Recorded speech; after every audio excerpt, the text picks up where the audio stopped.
This ends now.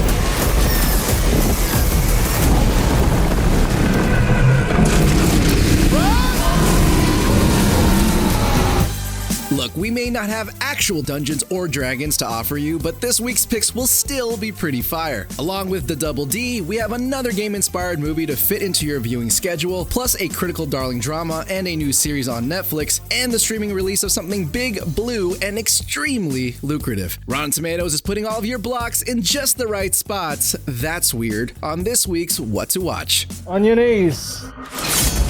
Okay, chop it off. Chop it off. Let's do it. Entering theaters this week is Dungeons & Dragons Honor Among Thieves, based on the classic RPG tabletop game. Alright, to answer everyone's question, when you're certified fresh at 89% with a 94% audience score, yes, the movie is that awesome regardless if you played the game or not. Top critic Lex Briscuso basically agrees with us on this one, saying his review of D&D HAT, extremely accessible and enticing for non-fans right from the jump, while also satisfying hardcore devotees of the game. But if you need more convincing, this cast is pitch perfect. Chris Pine? Who needs spells when you have that much charm? Seriously. Michelle Rodriguez and Sophia Lillis are the cavalry of the group, leading some impressive action sequences, and you won't be rolling your eyes at Hugh Grant, who continues to grow outside being the king of rom-coms here, and plays a complete lord of douchebaggery. He's come a long way since Notting Hill. You're lying, everybody's lying. Go home! The cavalry is coming. We don't have time. I have a plan. If you were less a tabletop game kid and more of a Game Boy kind of kid, perhaps Tetris will drop perfectly into a vacant weekend watch spot for you this weekend. In his first project since wowing us in Blackbird last year, Taron Egerton stars in this true and wild story about the high-stakes legal battle to secure the property rights to Tetris in the late 1980s. Who would have thought you'd hear high stakes and Tetris in the same sentence? Reception to the film has been largely positive, being certified fresh on the tomato meter, and while you could read into the critics' consensus, I'll just paraphrase instead by saying that it doesn't quite give you the feeling of clearing 4 rows at once, but it comes dang close. I go to war for you, you know that? Against anybody. Against this whole city. But they're not breaking us up this time. Opening in theaters this week is a drama called 1001. And while we're talking numbers, here's 3 great reasons to check this one out. For starters, it premiered at the Sundance Film Festival in January and took home the Grand Jury Prize. That ain't no participation trophy. It marks the feature film debut for director A.V. Rockwell, who is already making a name for herself on the big stage, much like the film's star, singer Teyana Taylor. And 1001 is certified fresh, currently hovering around the high 90s so far, with top critic Robert Daniels from The Playlist saying that it's a breathtakingly beautiful portrait of Black womanhood and is thoughtfully political. The more you know, the more dangerous this becomes. You have no idea what you're getting into.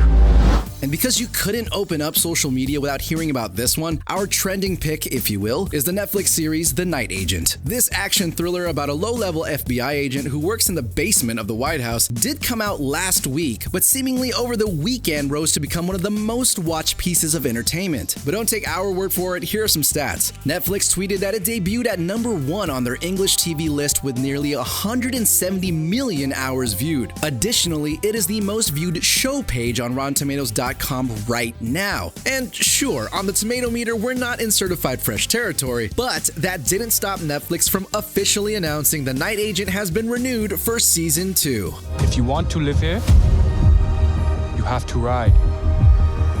Let's do it. And if you are finally ready to see Avatar: The Way of Water for the first or second or third time, get ready to dive into the waters of Pandora on Vudu. If saying that there's 2.3 billion reasons to see this one sounds a bit too obvious, aka its global box office haul, I'm doing it anyway, because that's a lot of money, as in the 3rd highest grossing film of all time money. Plus, since its release, the certified fresh film also enjoyed a fun Oscars night where it was nominated for Best Picture among other awards, and obviously won for Best Visual Effects. And once you finally see The Way of Water, or see it again, it's gonna be time to look ahead to the sequels, with Avatar 3 in 2024, Avatar 4 in 2026, and Avatar 5 in 2028. Well, there it is, the absolute most perfect options for what to watch this week. Let us know which ones you plan to catch, but also help others out in the comments if we happen to miss anything. Remember to check out RottenTomatoes.com for the latest updates on scores and reviews for everything mentioned, as well as the movie and TV world at large. And of course, continue to check out the new RT25 page where we'll be celebrating 25 years of Rotten Tomatoes with articles dedicated to our history, best of lists, and hey, look at that, our brand new card game, putting your cinephile mind to the test on 25 years of Tomato Meter scores. Come on, go check it out. You know you want to play it. That's all for today, Fresh Family, and until next week, continue to stay fresh.